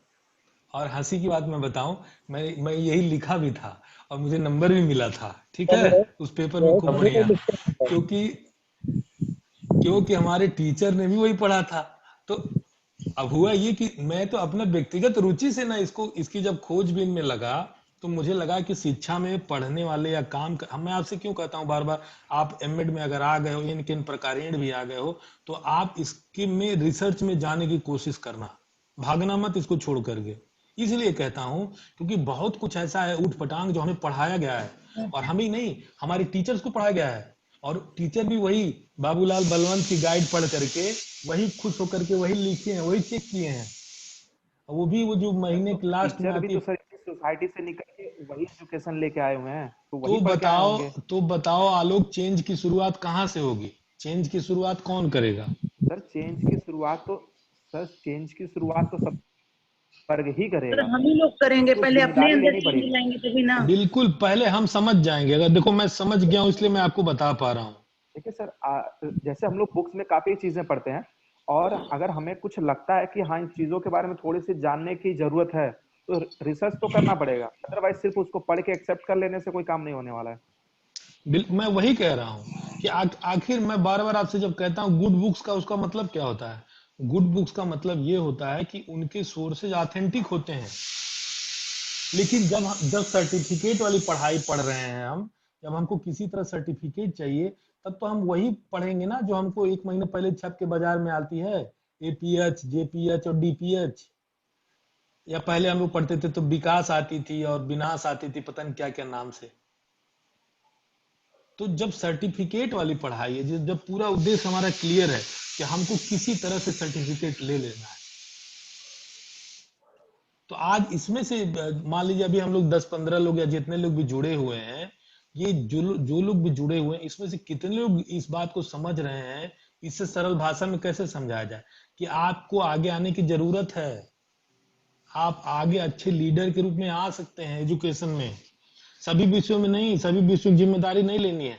मैं एक आदमी अपने विश्वास के बल पर, चूंकि ये समझ रहा हूं, इसके सोर्सेज मुझे पता है, तो ना मैं आपसे कॉन्फिडेंस से बात कह रहा हूं, क्योंकि कॉन्फिडेंस से मैंने पढ़ा है, मैंने लिखा है इस पे, मैंने रिसर्च पेपर पब्लिश किए हैं, तब मैं आपसे कह पा रहा हूँ इस विश्वास के साथ कि जो चीजें हमें पढ़ाई गई हैं, इवन बीएड में जो चीजें पढ़ाई गई हैं, उसमें बहुत सारी चीजें गलत हैं। हमें बहुत बहुत सतही ज्ञान दिया गया है, और आज हमारे ऊपर इसमें से 10-15 लोग हैं, ये 10-15 लोग भी अगर ठान लेते हैं कि हाँ नहीं, रेस्ट ऑफ माय लाइफ मैं एजुकेशन के सेक्टर में काम करूंगा। अरे पैसे भी हैं भाई, अच्छा खासा पैसा, बहुत अच्छा पैसा है। मतलब मैं सक्सेस कन्वर्ट करने की बात कर रहा हूँ पैसे में। अगर आप ठान लेते हो तो आप इसको पैसे में कन्वर्ट कर सकते हो। तो आप रास्तों से चिपक के मत रहो, इतना ज्यादा रास्तों से चिपक करके मत रहो कि आपकी जिंदगी, पूरी जिंदगी बर्बाद हो जाए। आप एक बेटर लाइफ अचीव कर सकते, बेटर लाइफ अचीव कर सकते हैं, लेने बहुत जा रहे हैं बेटर दोस्त लाइफ से अचीव कर सकते हैं, बहुत बेटर लाइफ। लेकिन हम क्यों नहीं ऐसा कर पा रहे हैं? क्योंकि हम क्या कर रहे हैं, वो जो दादा थे हमारे, उन्हीं की बात सुनेंगे हम। तो अब दादा को छोड़ो, दादा गए, और दादा बेचारे, अब क्या मैं बताऊं, उनका शादी भी नहीं की, पूरा जीवन उन्होंने नहीं सर, लगा जैसे दिया था। सर जो पुराने अंग रिसर्चर्स हैं, चाहे जिस हाँ फील्ड में भी हो, उनसे चीजों को हम लेके समझ सकते हैं। उसको हाँ एडॉप्ट किस लेवल पे करना है वो हमारा हाँ डिसीजन होगा। Yes sir. हाँ तो ऐसी चीजें नहीं है कि जो पुराने रिसर्च हैं वो हमारे लिए बेकार है, उनसे काफी चीजें सीखी जा सकती हैं। हाँ, मैं वही कह रहा हूँ। मैं आपसे क्यों कहता हूँ कि आप एक किताब पढ़ो, बट ऑथेंटिक किताब पढ़ो, क्योंकि उनके सोर्सेज ऑथेंटिक होंगे, उनकी नॉलेज ऑथेंटिक होगी। लेकिन जो ये जेपीएच, ईपीएच, डीपीएच, विकास, विनाश, इस तरह की किताबें एक महीने पहले छप के आती हैं, इसको पढ़ पढ़ के सब लोग पास होते हैं, इन किताबों की कोई भी सोर्स ऑथेंटिक नहीं होते हैं। हम मेहनत से पढ़ेंगे नहीं, और फिर हम सिस्टम को कोसने लगेंगे पूरे मेहनत से। तो यहाँ डिसीजन लेते हैं, डिसीजन मेकिंग पढ़ाया जा रहा है। डिसीजन मेकिंग मैंने 3 बातें आपसे कही थी। पहला कि 20वीं सदी की सबसे बड़ी खोज है कि मनुष्य निर्णय लेने के लिए स्वतंत्र है। केवल 3 बात याद रखो, ईश्वर ने हमें इसलिए बनाया है कि यह विश्व अंशतः अनिर्णित है, पार्शियली डिसाइडेड नहीं है। ज्यादातर चीजें डिसाइड है कि ऑक्सीजन लेंगे हवा के रूप में, वही हमारे भीतर जाएगा, कार्बन डाइऑक्साइड छोड़ेंगे, वो पेड़ लेंगे, ये सब डिसाइड है। लेकिन कुछ चीजें डिसाइड नहीं है, जैसे बुर्ज खलीफा बिल्डिंग बनना, जैसे गोरखपुर में एस्परा का बिल्डिंग बनना, ठीक है, गोलघर में जीडीए का टावर बनना, ये सब डिसाइड नहीं है। हवा में एक मशीन का उड़ना जिसको जहाज कहते हैं, ये डिसाइड नहीं है। तो पहली बात मैं आपको बता रहा हूं कि यह विश्व अंशतः अनिर्णित है, यानी बहुत कुछ इसमें किया जाना बाकी है इसकी पूर्णता के लिए। दूसरा, मनुष्य अंशतः स्वतंत्र है, हम पूरी तरह से फ्री नहीं है, हमें सांस लेना पड़ेगा जीने के लिए, हमें भोजन करना पड़ेगा जीने के लिए, ठीक है, लेकिन हमारी जो इंद्रियां हैं, जो मस्तिष्क है हमारा, इसका भी हम उपयोग करना सीखें। और उपयोग में फ्री विल आता है, हम क्या चुनने जा रहे हैं, हम क्यों चुनने जा रहे हैं, हम क्यों लें किसी चीज को, उसमें क्या कहीं ऐसा तो नहीं कि जो चीज हम पढ़ने जा रहे हैं उससे हम केवल एक सामाजिक भोकाल बना घूमेंगे कि हम गरीब पढ़े हैं, हमारे जैसा कोई नहीं है। अब पूछा आपकी जेब में कितना रुपया है, पैसा नहीं है, क्यों नहीं है, क्योंकि हम गरीब पढ़े हैं। ये कितनी हास्यास्पद बात है कि हम रास्ते, इतना ज्यादा हमको ऑब्सेस कर दिया गया रास्तों से कि हम मंजिल भूल गए।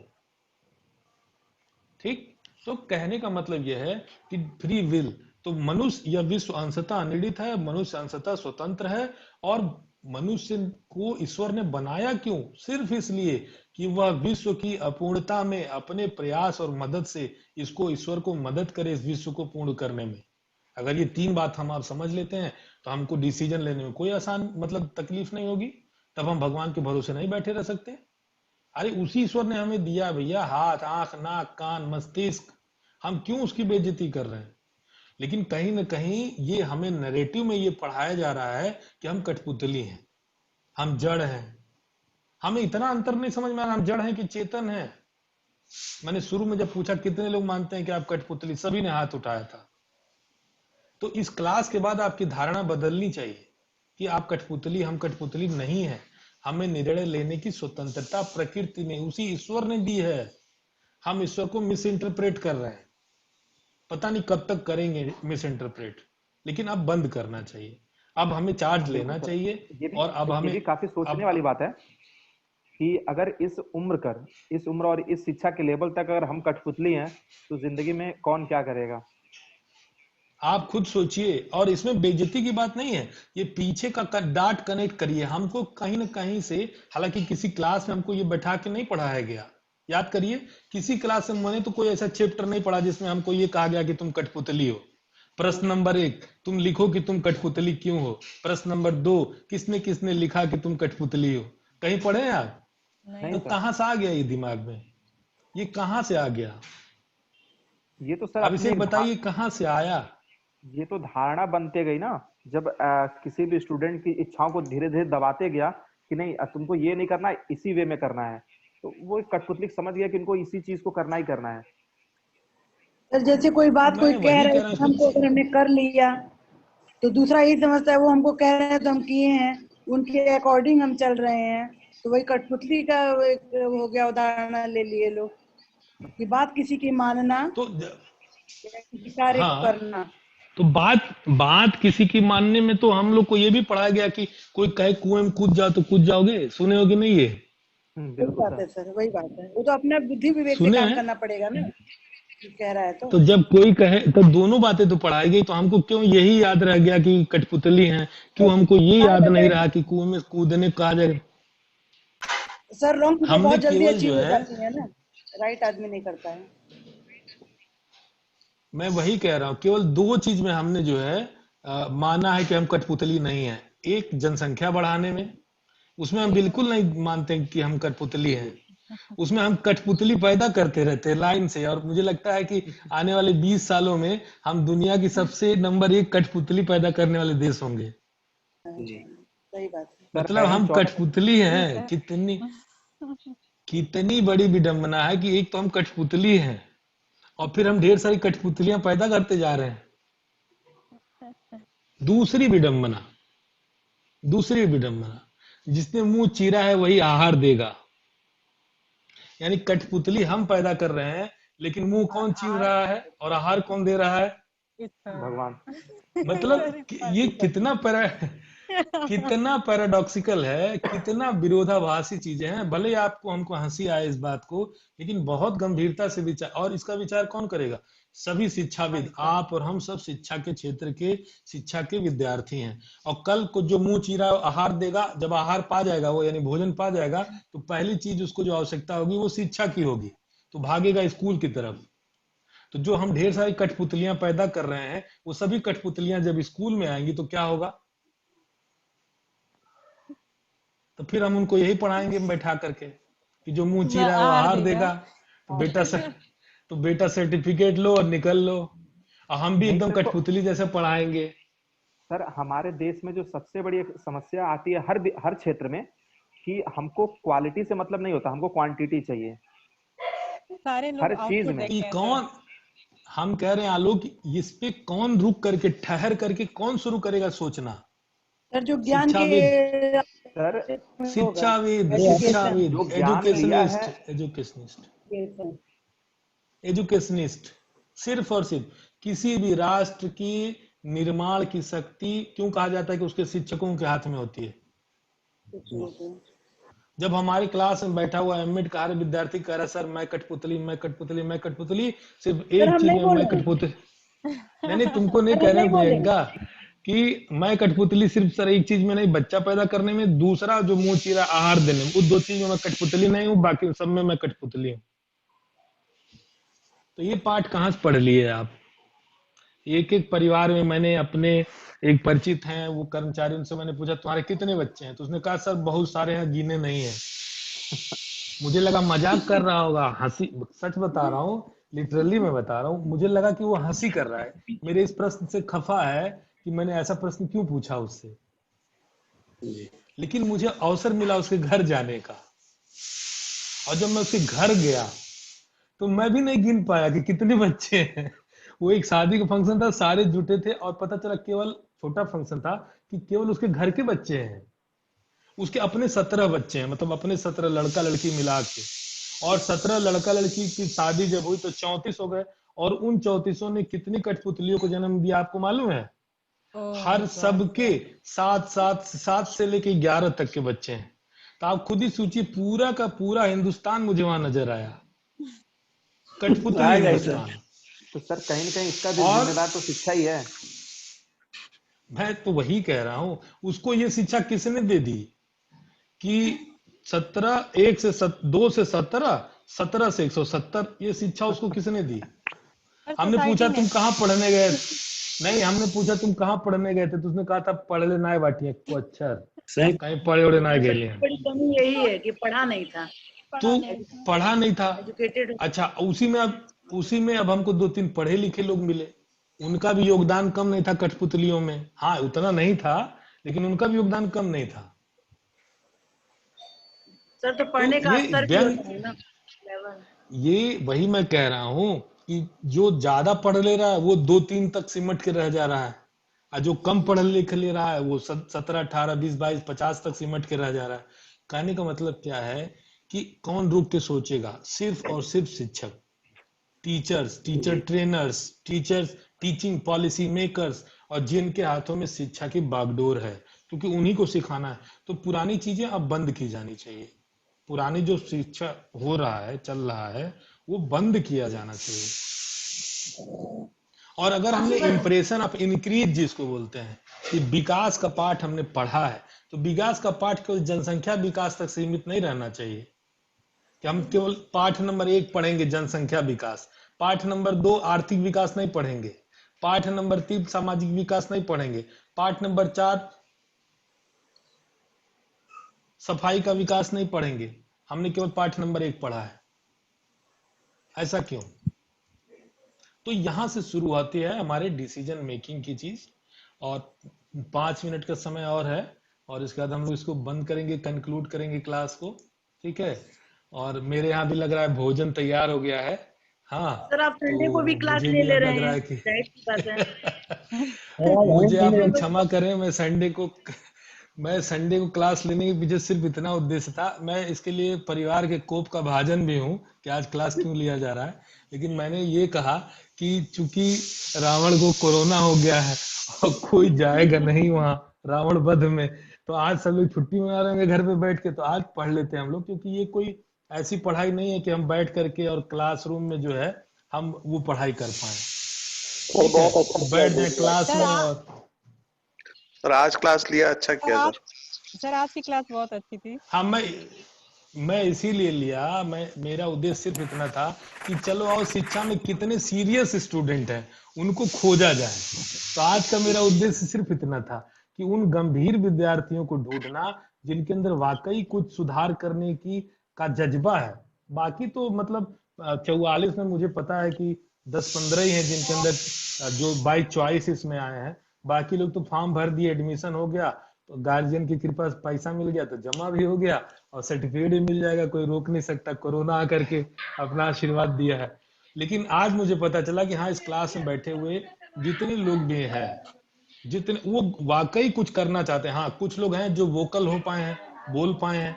कुछ लोग ऐसे हैं जो अभी मंथन कर रहे हैं, आज नहीं बोलेंगे, कल कल नहीं, परसों परसों नहीं, किसी दिन बोलेंगे। लेकिन हाँ, बोलेंगे जरूर, क्योंकि उसके मस्तिष्क में ये बात चल रही है। अगर ये बात समझ में आ गई कि नहीं, हमारी तरफ ही दुनिया देखेगी पलट करके टीचर के रूप में, और हम इसको, और पैसा भी है। मैं ये नहीं कर रहा कि आपको सिर्फ कुर्बानी देनी है, कि अल्लाह को प्यारी है कुर्बानी, कि आप आइए और कुर्बान हो जाइए। खाली कुर्बानी नहीं देनी है, बहुत पैसा है, बहुत ऊंचे स्तर का पैसा है। और बाकी वो देश जो डेवलप्ड कंट्रीज हैं, वो डेवलप्ड कंट्रीज इस पैसे को अपनी तरफ खींच भी रहे हैं सिर्फ इसी वजह से। आप भी रुक करके आए, और आप भी रुक करके और इसको खींचने में अपनी तरफ मदद करें, अपनी तरफ खींचिए। सिर्फ पॉपुलेशन को नहीं, इंक्रीज, और भी क्षेत्रों में इंक्रीज। और जहां भी जनसंख्या बहुत तेजी से बढ़ रही है, वहां पर आपको पता होगा कि जनसंख्या एक ग्लोबल प्रॉब्लम लेकर के आ रही है। तो हम यहाँ जनसंख्या पे नहीं, जनसंख्या बढ़े खूब, भारत में जितना ह्यूमन रिसोर्स होगा उतना ही अच्छा है, लेकिन वो ह्यूमन रिसोर्स प्रॉपरली ट्रेंड हो, और वो ह्यूमन रिसोर्स अपने आप को कठपुतली ना माने। ये चीज हम लोग को दिमाग से निकालनी है कि अपने आप को कठपुतली न माने। इसी रिक्वेस्ट के साथ आज की क्लास कंक्लूड करते हैं हम लोग, और फिर इसको कंटिन्यू करेंगे। और संडे को आप लोग को कष्ट दिया, इसके लिए मुझे लगता है आप लोग क्षमा करेंगे, क्योंकि आज की क्लास अगर आपके मस्तिष्क में कुछ वो लेकर के आ पाती है तो मुझे अच्छा लगेगा। और फिल्ट्रेशन थियरी फिर से मैं बता दूं, फिल्ट्रेशन थियरी विद प्रूफ, अगर आप कहेंगे तो मैं आपको पेपर भेज दूंगा, डेट टाइम कब लिखा गया उस चीज को, कब वो बनाया गया, वो सब कुछ मेरे पास है। मैं यह सब सबूतों के आधार पर बोल रहा हूं कि यह क्रिएटेड था, सिर्फ एक व्यक्ति के दिमाग की उपज थी, और वो जिसको शिक्षा के डिसीजन लेने के लिए फ्री किया गया था, वो मैकाले था। लेकिन अब 2020 में आकर के हम आप सबसे रिक्वेस्ट करते हैं कि इस दिशा में आप सोचिए, हम सबको सोचना है। और अगर एक टीम के रूप में हम साथ आकर के सोचेंगे इस पर, तो बहुत ही अच्छा काम कर पाएंगे। और पैसे कितने मिलेंगे ये मैं नहीं बता सकता अभी, आप इमेजिन भी नहीं कर सकते कि आप कितना ज्यादा पैसा इसमें बना सकते हैं, विद ऑल रिस्पेक्ट। ठीक है, किसी को कुछ पूछना हो पूछ सकता है, 2 मिनट का समय शेष है, उसके बाद हम लोग इस क्लास को कंक्लूड करेंगे। ठीक है, अगर किसी के मन में कोई प्रश्न हो तो स्वागत है आपका।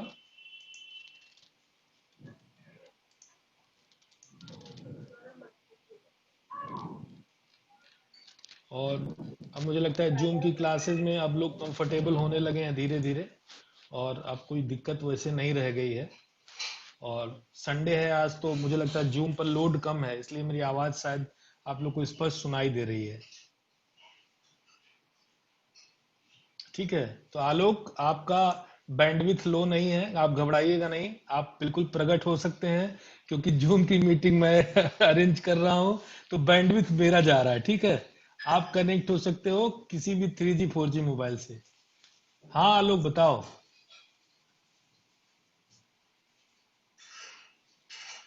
आलोक, अनम्यूट करो अपने को।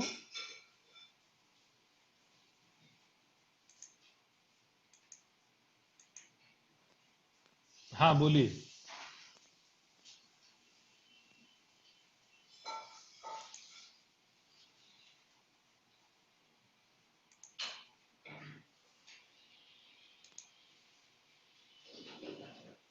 इनकी आवाज शायद नहीं आ रही है मेरे पास तक।